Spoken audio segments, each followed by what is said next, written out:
یہ سب ڈرامہ کیوں اور کون کروا رہا ہے؟ اس کے پیچھے کون ہے؟ سپریم کورٹ نے آرڈر کیا اسٹیٹ بینک کو فنڈز جاری کرنے کا.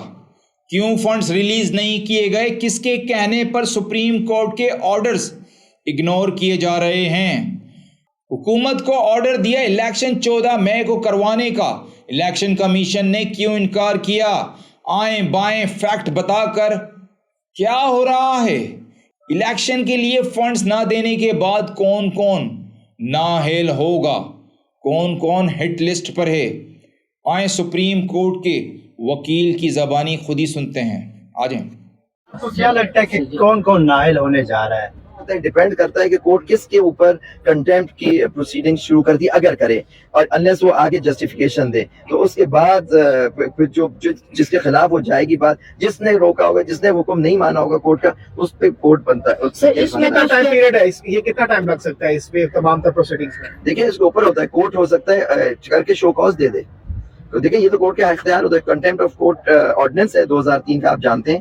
اس کے تحت کورٹ کے اندر پاور ہے، اور آرٹیکل 204 کور کرتا ہے. کورٹ نوٹس دے گی جن لوگوں کو آپ سمجھتی ہے کہ انہوں نے حکم عدولی کی ہے کورٹ کی. اس کے اوپر سے مجھے نہیں معلوم کن لوگوں کو جائے گا، وہ تو بہتر کورٹ ہی جانتی ہے. سر اسٹیٹ بینک آف پاکستان کی تو یہ کمنٹس ہوں گے کہ ہم تو پیسے دے رہے ہیں، لیکن اسٹیٹ بینک آف پاکستان کی تو یہ کمنٹس ہوں گے آج سپریم کورٹ میں کہ ہم تو پیسے دینے کے لیے تیار ہے، لیکن وہاں سے منظوری نہیں اور ہمیں پرمیشن نہیں مل رہی. تو سر یہ بتائیے گا AGPR کے تھرو وہاں پہ جس طرح جو بجٹ پاس ہوتے ہیں متعلقہ افسران کے سگنیچرز ہوتے ہیں، تو سر اس میں گورنر اسٹیٹ بینک کی نااہلی ہو سکتی ہے یا بالکل ہو سکتی ہے؟ لیکن نااہلی کی بہت دور کی بات ہے. اس کو تو کنٹیمپٹ ہو سکتی ہے اس پہ. دیکھیے اب دیکھیں، آپ کو یاد ہوگا کہ انڈر آرٹیکل 84 2019 میں قانون بھی بن گیا ہے. اس کنسولیڈیٹ فنڈز کا قانون 2019 میں آ گیا تھا. اس کے تحت بھی سارا پروسیجر دیا ہوا ہے کس طرح سے ریلیز ہوتے ہیں کنسولیڈیٹڈ فنڈ سے اماؤنٹ. لیکن یہاں ایک بات کر رہے تھے اسٹیٹ بینک کا، وہ کہتے ہیں کہ جی ہمیں تو پارلیمنٹ کی پرمیشن چاہیے ہوتی ہے، کوئی بات. لیکن یہاں ایک کورٹ کا آرڈر تھا. ناظرین، پیسہ ابھی آپ نے سنا کیا کہا کہ فیصلہ دے دیا گیا ہے، پیسہ بھی ہے. گیم گھمایا جا رہا ہے نا، مطلب ٹرک کی بتی کے پیچھے لگا کر گول گول چکر سرکس کی طرح کٹوایا جا رہا ہے. ڈیٹ دے دی ہے، پیسے ارینج ہیں، پر کام نہیں ہونے دیا جا رہا ہے. آئیں باقی سنتے ہیں.